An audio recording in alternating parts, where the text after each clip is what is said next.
আমাদের ওনাকে বরণ করুন। আমাদের এই ডিআরএম সাহেব এসছেন, তাকে বরণ করার জন্য আমি বলছি। সমবেত ভক্তমণ্ডলী, সনাতন হিন্দু ধর্মের সবচেয়ে বড় ধর্মীয় পুজো দুর্গা পুজো আজকে শ্রী শ্রী পঞ্চমী পাঁশকুড়ার ঐতিহ্যবাহী সংকটমোচন পূজা কমিটির 10 বছর প্রায় পুজো তারা করছে এবং আমরা এখানে উপবিষ্ট হয়েছি। আমি প্রথমেই আপনাদের সবাইকে রাষ্ট্রবাদী দেশপ্রেমিক গৈরিক অভিনন্দন জানাই।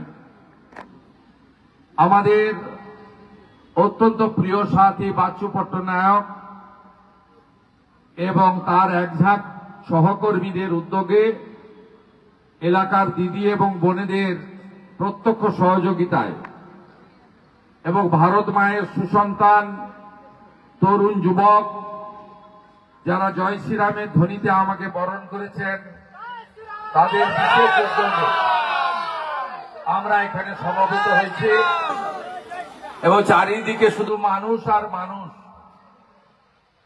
হিন্দু ধর্মের মানুষরা আজকে পঞ্চমী সন্ধ্যাবেলা এখানে সমবেত হয়েছেন, আমি সকলকে ধন্যবাদ জ্ঞাপন করি। প্রিয় সিন্টু সেনাপতি, এই পুরসভার দীর্ঘদিন ধরে কাউন্সিলর, রাষ্ট্রবাদী প্রচারক, সমগ্র পাঁশকুড়া পশ্চিম সহ অবিভক্ত মেদিনীপুর জেলায় দীর্ঘদিন ধরে হিন্দুত্ব, সনাতন সংস্কৃতি, রাষ্ট্রবাদের পক্ষে এই তরুণ যুবক কাজ করেন। দেশের প্রধানমন্ত্রী নরেন্দ্র মোদীর আদর্শের সেবাই সংগঠন, তাকে আমি বন্যার ত্রাণে দেখেছি প্রত্যেক বছর। আমি সিন্টুকে আন্তরিক শুভেচ্ছা অভিনন্দন জানাই। আমাদের অভিভাবক, পরামর্শদাতা, শ্রদ্ধাভাজন দীর্ঘদিনের যাদের দেখে আমরা উৎসাহিত হই রাজনীতিতে, শ্রদ্ধাভাজন নারায়ণ মিশ্র মহোদয়, তাকেও আমি শ্রদ্ধা জানাই। আমার কলিগ তরুণ, সম্প্রতি একটি আদিবাসী যুবক ডাক্তার সোরেন, তাকে পুলিশ পিটিয়ে মেরে দেয়। আদিবাসীদের উপর অত্যাচারের প্রতিবাদ করে যিনি দুবার জেলে গেছেন, মার খেয়ে হসপিটালে গেছেন, এই রকম একজন তরুণ সাথী তন্ময় দাস, তাকে ধন্যবাদ জানাই। আমাদের এডিআরএম এসেছেন, তাকেও আমি বেস্ট উইশেস জানাই, ধন্যবাদ জানাই। সুকুমার ভূঁইয়া দীর্ঘদিনের কাউন্সিলর, এই নগরের রাষ্ট্রবাদী সংগঠক, দীর্ঘদিনের সাথী তরুণ ভট্টাচার্য, উত্তম ভাই, অনেকে আছেন, প্রত্যেকে আমার পরিচিত। পঞ্চায়েত সমিতির প্রাক্তন সভাপতি আছেন ব্লকের, সকলকে আমি ধন্যবাদ।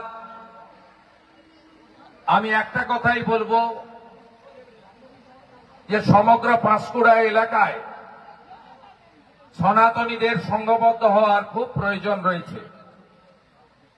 কারণ আমরা ভাগবত গীতাকে অনুসরণ করি।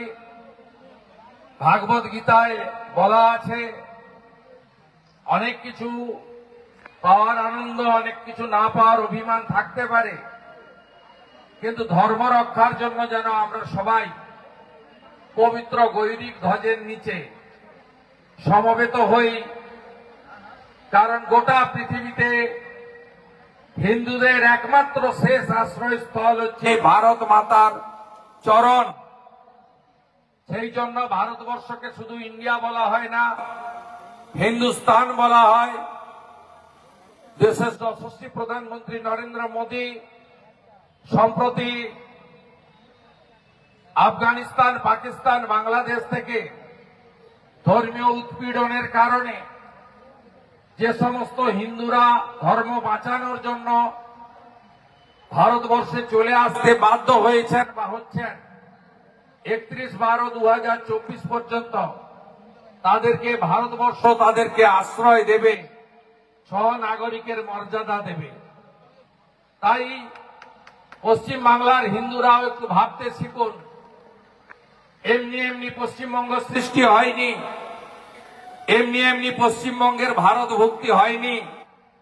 নতুন প্রজন্ম, আগামী প্রজন্ম একটু ইতিহাসের পাতা উল্টে দেখুন। 1947 সাল যখন মোহাম্মদ আলী জিন্নাহ ব্রিটিশ শাসকদের কাছে বললেন যে আমরা হিন্দুদের সঙ্গে থাকব না, আমাদের জন্য আপনারা আলাদা রাষ্ট্র দিন পাকিস্তান, তখন তিনি বলেছিলেন আমার কলকাতা চাই। রুখে দাঁড়ালেন কে? ভারত সেবাশ্রম সংঘের প্রতিষ্ঠাতা, হিন্দু মিলন মন্দিরের প্রতিষ্ঠাতা স্বামী প্রণবানন্দ এবং ভারত কেশরী ডক্টর শ্যামাপ্রসাদ মুখার্জি। তারা বললেন যে না, আমরা এখানে বাঙালি হিন্দু গরিষ্ঠ, আমরা ভারতে থাকবো, আমরা কেন পাকিস্তানে যাব? তখন বাংলাদেশ সৃষ্টি হয়নি। ব্রিটিশরা বলল আইনসভা, যেখানকার এমএলএ আমি, বিরোধী দলনেতা, হলো আপনারা বিধানসভায় যান, আইনসভায় সংখ্যাগরিষ্ঠ যা চাইবে তাই হবে।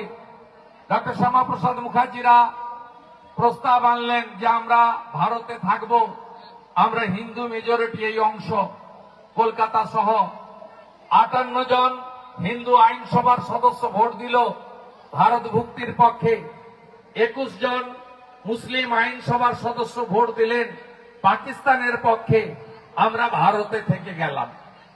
এই যে মাইক বাজিয়ে, ঢাক বাজিয়ে, মৃদঙ্গ বাজিয়ে, খঞ্জনি বাজিয়ে, শাঁখ বাজিয়ে, মন্ত্র উচ্চারণ করে এই শুভ পঞ্চমীতে মিলিত হয়েছেন।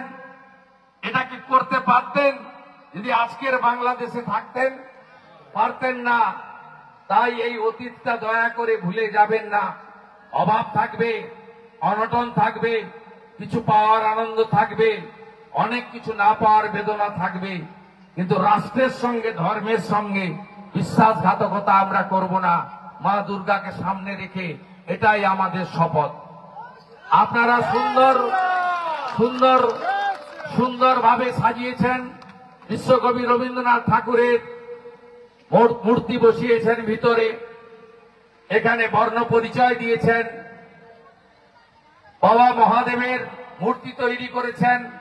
এক সুন্দর আধ্যাত্মিক পরিবেশ এখানে তৈরি হয়েছে। আমি অত্যন্ত খুশি।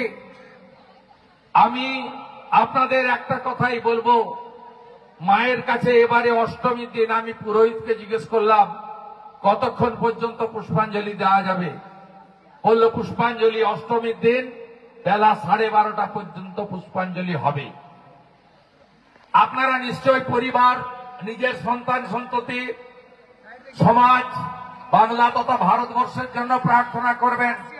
প্রার্থনাটা করবেন নারী শক্তির জন্য। কেন আমরা পশ্চিমবঙ্গে মা, দিদি, বোন, কন্যা কাউকে সুরক্ষা দিতে পারছি না? আমরা কেউ ভারত পিতা বলি না, ভারত মাতা বলি। পূজ্যপাদ বীর সন্ন্যাসী স্বামী বিবেকানন্দ বেলুড় মঠে কুমারী পূজা করেছিলেন অষ্টমীর দিন। আমরা কুমারী কন্যাদের পায়ে হাত দিয়ে প্রণাম করি কুমারী পূজাতে।